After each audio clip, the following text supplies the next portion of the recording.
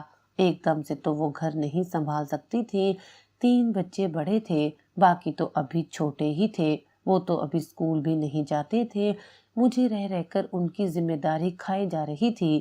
میں سوچ میں پڑ جاتا کہ میں ان کو کیسے سنبھالوں گا، میں اپنی نوکری اور گھر کو لے کر کیسے چل سکوں گا۔ میں نے اماں سے کہا کہ میں آپ کو سارے کاموں کے لیے کام والی لگوا دیتا ہوں۔ کوئی ایسی کام والی ڈھونڈے جو سارا دن بچوں کو دھیان رکھے اور جب میں گھر واپس آؤں تب جائے۔ ایسا کام کرنے والی کوئی بھی مناسب تنخواہ پر نہیں مل رہی تھی۔ بڑی جد و جہد کرنے کے بعد ایک کام والی ملی جسے اماں نے گھر رکھ لیا۔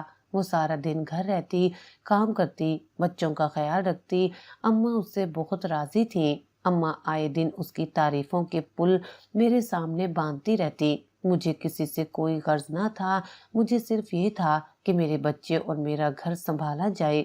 اب اماں کی شکایت بھی ختم ہو گئی تھی۔ ایسا لگتا تھا کہ ساری شکایتیں اماں کو عالیہ کے ساتھ ہی تھیں۔ میں اکثر عالیہ کو یاد کرتا اور روتا اور اکثر تنہائی میں اس کے ساتھ باتیں کرتا ہوں۔ مجھے بیچ سفر میں تنہا چھوڑ گئی تھی۔ مجھے یہ درد اندر ہی اندر کھائے جا رہا تھا۔ کیا کرتا، جینا تو تھا نا۔ اس دوران میری نوکری کی ٹرانسفر کسی اور شہر میں کر رہے تھے۔ مجھے بچوں کو چھوڑ کر دوسرے شہروں میں جانا پڑتا۔ جب میں کام کے سلسلے میں کسی دوسرے شہر جاتا تو میں اس کام والی کو اماں اور بچوں کے ساتھ چھوڑ کر جاتا اور کہتا کہ جب تک میں واپس نہ آ جاؤں دن رات انہی کے پاس رہنا۔ وہ کوئی بیوہ تھی اس لیے وہ میرے گھر میں سکون سے رہ لیتی تھی۔ اس کو کسی قسم کا کوئی مسئلہ نہ تھا۔ اس کے آگے پیچھے کوئی نہ تھا جو اس کو پوچھتا یا جس کی وجہ سے اس کو گھر جانا پڑتا۔ اس نے بتایا تھا کہ اس کے پہلے شوہر میں سے ایک بیٹی ہے لیکن وہ اس کے ددیال والوں نے اس سے چھین لی تھی۔ اب یہ اکیلی تھی، اس کا آگے پیچھے کوئی نہ تھا۔ میں نے خدا ترسی کھا کر اسے کام پر بھی رکھا اور اپنے گھر کی ساری بھاگ دوڑ اس کے ہاتھ میں تھما دی۔ اس نے بہت اچھی طرح سے اپنے کام کو سر انجام دیا۔ میں شہر سے باہر گیا ہوا تھا۔ 1 مہینے بعد میں واپس آیا تو مجھے اماں کہنے لگی، اسلم مجھے تجھ سے بہت ضروری بات کرنی ہے۔ میں نے اماں سے کہا، خیریت، حکم کریں، کیا بات کرنی ہے؟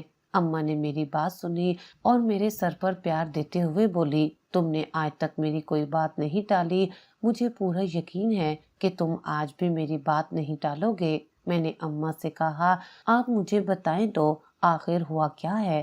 اماں نے مجھ سے کہا کہ تم دوسری شادی کر لو۔ میرے پاؤں تلے سے جیسے زمین ہی نکل گئی۔ میں نے کبھی تصور ہی نہیں کیا تھا عالیہ کے بغیر جینے کا، مگر جینا پڑ رہا تھا اور دوسری شادی کا تو سوال ہی پیدا نہیں ہوتا تھا۔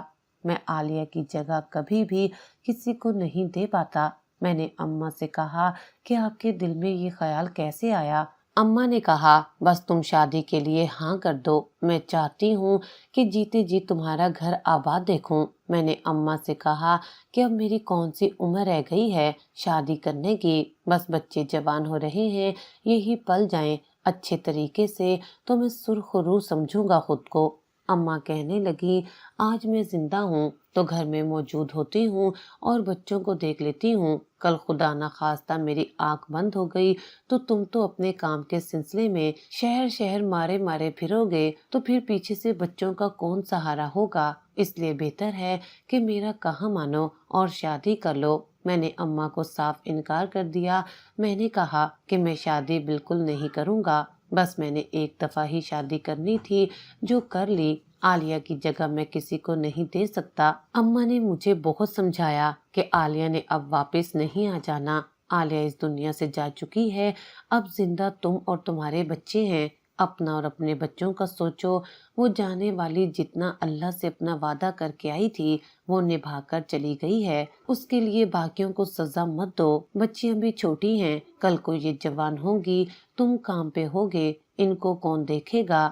اماں کی ایسی باتوں نے میرے دل پر اثر کرنا شروع کر دیا۔ پہلے تو میں یہ نہ کرتا، لیکن آہستہ آہستہ میں نے یہ سوچنا شروع کر دیا کہ کہہ تو اماں ٹھیک ہی رہی ہیں، پتہ نہیں اماں کی زندگی کتنی ہے کتنی نہیں، کب تک میں اماں کے سہارے اولاد کو اور گھر کو چھوڑے رکھوں گا۔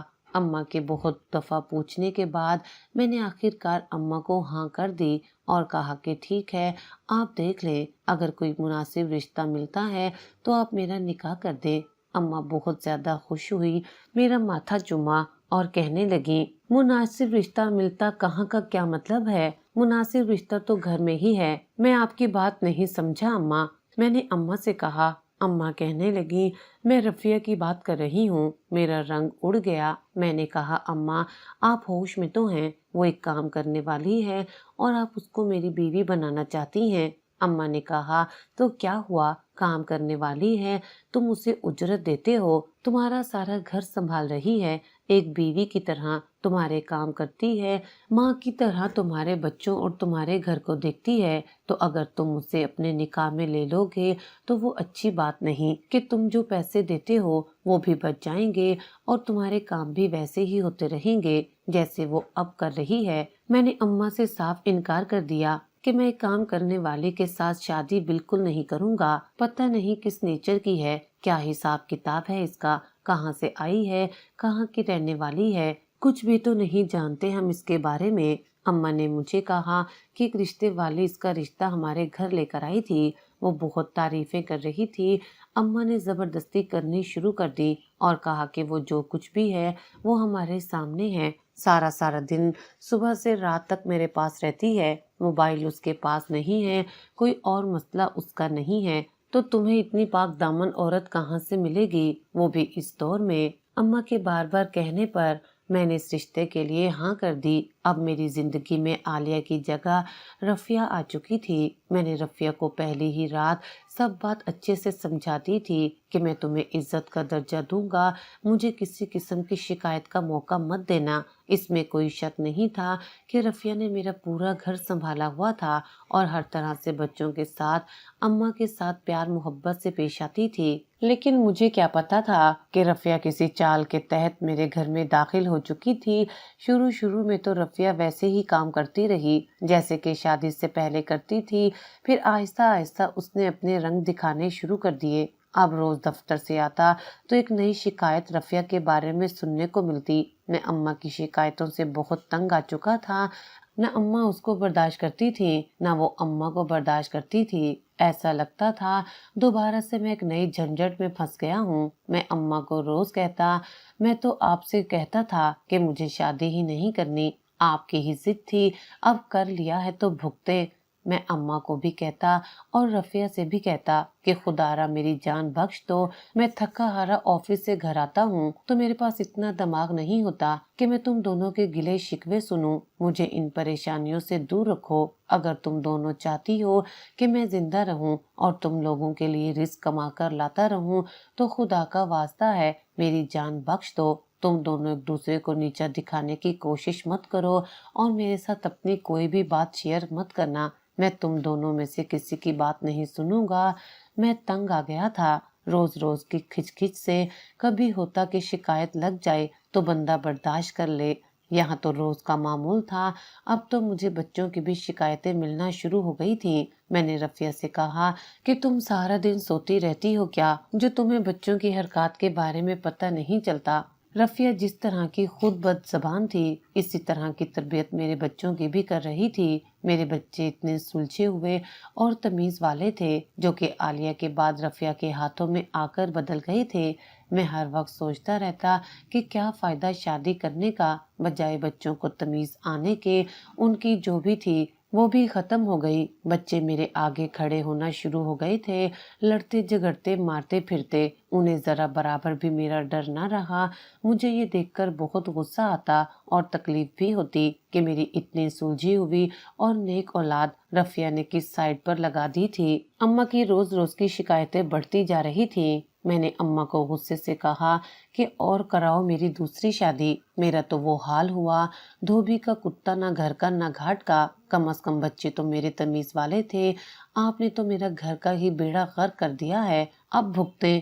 ایسے ہی تکرار ان کے بیچ چھڑی رہتی، ہر وقت یہ دونوں ایک دوسرے کو کھا جانے والی نگاہوں سے دیکھتی، ان دونوں کی زبان میں مٹھاس ختم ہو چکی تھی۔ میں ہر روز کی پریشانی سے تنگ آ چکا تھا۔ آج جب میں آفس سے گھر آیا تو آگے اماں اور رفیہ میں گرما گرمی چل رہی تھی۔ اماں رفیہ کو برا بھلا کہہ رہی تھی اور اب اس کی جرت اتنی تھی کہ اماں کو گالیاں دے رہی تھی۔ میں خاموشی سے سنتا رہا، پھر میں نے سوچا کہ حل صرف ایک ہی ہے کہ میں رفیہ کو طلاق دے دوں، کیونکہ رفیہ کی وجہ سے میرے بچے میرے ہاتھ سے نکلتے جا رہے تھے۔ لیکن پھر کہاں جائے گی بیچاری، بالکل اکیلی تنہا ہے، یہ سوچ کر میں رک جاتا۔ لیکن آج میری برداشت سے باہر ہو گیا جب میں نے اس کے منہ سے اپنی ماں کے لیے گالیاں سنی۔ میں نے اس کو کہا کہ تم میرے سامنے اتنی لمبی زبان چلا رہی ہو تو میرے پیچھے سے کیا کرتی ہوگی؟ میں نے اس سے کہا کہ یہ تمہارے لیے آخری موقع ہے، آج کے بعد مجھے تمہاری کوئی بھی شکایت ملی تو میں تمہیں فارغ کر دوں گا، پھر مت کہنا کہ کوئی ظلم ڈھایا ہے تم پر۔ وہ آگے سے میرے ساتھ بھی بدتمیزی کرتی اور کہتی کہ کر دو فارغ، میں تو چاہتی ہوں کہ تم مجھے فارغ کر دو، تم جیسے بوڑھے کے ساتھ رہ کر بھی کون سا خوش ہوں۔ پھر ایک دن اس کی زبان کی وجہ سے پتہ نہیں اماں کو کیا ہوا کہ اماں اس دنیا سے رخصت ہو گئی۔ معلوم نہیں ہو سکا کہ اماں کو آخر ہوا کیا تھا۔ میرا آخری سہارا وہ بھی چھن گیا تھا۔ اب مجھے کسی کی فکر نہ تھی، بچیاں ماشاء اللہ بڑی ہو گئی تھی، گھر بار سنبھال سکتی تھی۔ رفیہ کی زبان کو دیکھتے ہوئے اور اس کے لہجے سے تنگ آ کر میں نے اسے طلاق دے دی اور گھر سے نکال دیا۔ حق مہر میں جو کچھ لکھا تھا وہ اپنے ساتھ لے گئی۔ بچیاں اب کچھ بڑی ہو چکی تھیں، وہ گھر کی دیکھ بھال کر سکتی تھیں۔ میں اب اپنے گھر میں سکون چاہتا تھا۔ بیٹے بہت بد زبان اور بد لحاظ ہو گئے تھے، میری بڑھتی ہوئی عمر کا تماشا دیکھنے لگے تھے، میرے کسی بھی کہنے کو مانتے سنتے نہ تھے، ہر بات پر جواب دے دیتے۔ میں بہت زیادہ پریشان ہو گیا تھا۔ اب میں سوچتا کہ میں اب کیا کروں۔ بیٹیاں بھی اسی راستے پر چلنے لگ گئی، حالانکہ سننے میں آتا تھا کہ بیٹیاں ماں باپ کا سہارا ہوتی ہیں، لیکن بیٹیوں نے بھی میرا کوئی ساتھ نہ دیا۔ میں بہت زیادہ پریشان رہنا شروع ہو گیا۔ اپنے کاموں کے لیے میں در در کی ٹھوکریں کھاتا، میں باہر سے کھانا کھاتا، دوست مجھے دیکھتے تو پریشان ہوتے۔ ایک دوست نے مجھے مشورہ دیا کہ تم اپنے لیے کوئی کام والی رکھ لو، کہ نیچے والا پورشن بچوں کو دے دو اور اوپر والے پورشن میں خود شفٹ ہو جاؤ اور اپنے گھر کے لیے کام والی رکھ لو، اپنے کام کے لیے۔ پہلے تو میں نہ مانا، پہلے ہی کام والی کے ہاتھوں ذلیل ہو چکا تھا، لیکن پھر کیا کرتا، مجبوراً مجھے کام والی رکھنے کے بارے میں سوچنا پڑا۔ میرے محلے میں خالہ تھی، میں نے ان سے کہا کہ مجھے کوئی کام والی ڈھونڈ دیں۔ خالہ نے کہا کہ جیسے ہی میری نظر میں کوئی آتی ہے تو میں کام کے لیے لگوا دوں گی۔ ایسے ہی دن گزرتے گئے، میں پریشان حال ہر وقت اس سوچ میں ڈوبا رہتا کہ آخر اتنا کمانے کے بعد میں نے سکھ کہاں پایا، اولاد تک نے میرا تو ساتھ نہیں دیا۔ میں اپنی اولاد کے ہاتھوں بہت ذلیل ہوتا، کھانا پینا ذلالت کے ساتھ کرتے، میری کمائی پر راج کر رہے تھے لیکن میرے کھانے پینے کا کوئی ہوش نہ رہتا، میری خدمت کے لیے کوئی بھی تیار نہ ہوتا۔ کسی نے مشورہ دیا کہ تم اپنے بڑے بیٹے کی شادی کر دو، بہو آ جائے گی تو گھر سنبھال لے گی اور بیویاں آنے سے بگڑی ہوئی اولاد سدھر جاتی ہے۔ میں نے اپنے بیٹے کا رشتہ دیکھنا شروع کر دیا لیکن میرا بیٹا کسی کو پسند کرتا تھا، اس نے مجھ سے اپنی پسند کا اظہار کیا تو میں نے اسی جگہ اس کا رشتہ طے کر دیا کہ چلو اس کی مان کر چلتا ہوں تو شاید یہ میری بات بھی ماننے لگے۔ میں نے بڑی دھوم دھام سے اپنے بڑے بیٹے کی شادی کی، بہو گھر لے آیا۔ کچھ دن تو ماحول بہت اچھا رہا، میں نے شکر کا کلمہ ادا کیا کہ شکر ہے گھر میں سکون دیکھنے کو ملا۔ بہو نے آتے ہی پورا گھر سنبھال لیا، ایسا لگتا تھا کہ اب زندگی جینے کا مزہ آ رہا ہے۔ کچھ ماہ ہی گزرے تھے کہ بہو نے بھی اپنے رنگ دکھانے شروع کر دیے۔ بہو نے گھر میں طوفان برپا کر دیا کہ مجھے الگ کریں، الگ کرتا بھی تو کس سے؟ بیٹے نے ساتھ مل کر آئے دن لڑائی جھگڑے شروع کر لیے، جوان بہنوں پر ہاتھ اٹھاتا، بیوی کے پیچھے لگ کر پورے گھر میں تماشے لگائے رکھتا۔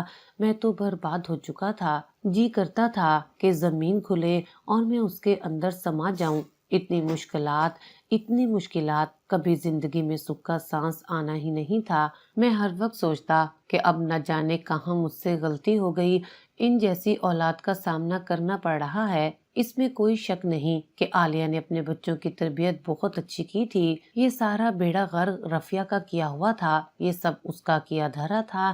نہ جانے کون سا زہر میرے بچوں کے کانوں میں گھول گئی تھی جو آج تک میں برداشت کر رہا ہوں۔ دن بدن معاملات صحیح ہونے کی بجائے مزید بگڑتے گئے۔ میں نے اپنی تینوں بیٹیوں کی شادی کر دی اور انہیں ان کے گھر کا کیا۔ روز روز بھائیوں کے ہاتھوں مار کھانے سے بہتر تھا کہ وہ اپنے گھروں میں آباد رہتی۔ بیٹیوں کی شادی کرنے کے بعد ان کو اس بات کا احساس ہوا کہ ہم جو کچھ کرتی رہی ہیں اپنے باپ کے ساتھ غلط کرتی رہی ہیں۔ ان تینوں نے آ کر مجھ سے معافی مانگ لی۔ تینوں کو اللہ تعالیٰ نے بہت رنگ لگائے، اچھے گھر دیے، اچھے شوہر دیے اور نیک اولاد سے نوازا۔ بڑے بیٹے کو اللہ نے پہلا بیٹا ہی دیا اور میں اکثر کہتا تھا کہ تم میرے ساتھ جیسا سلوک کرتے ہو نا، اللہ تعالیٰ نے تمہیں بیٹا اسی لیے دیا ہے کہ کل کو تم اس کے ہاتھوں ویسے ہی ذلیل ہو جیسے مجھے کرتے ہو۔ اکثر اس بات پر میری اور اس کی لڑائی ہو جاتی۔ حالات بد سے بدتر ہوتے چلے جا رہے تھے، میرے لیے اب یہ سب برداشت کرنا ناممکن تھا۔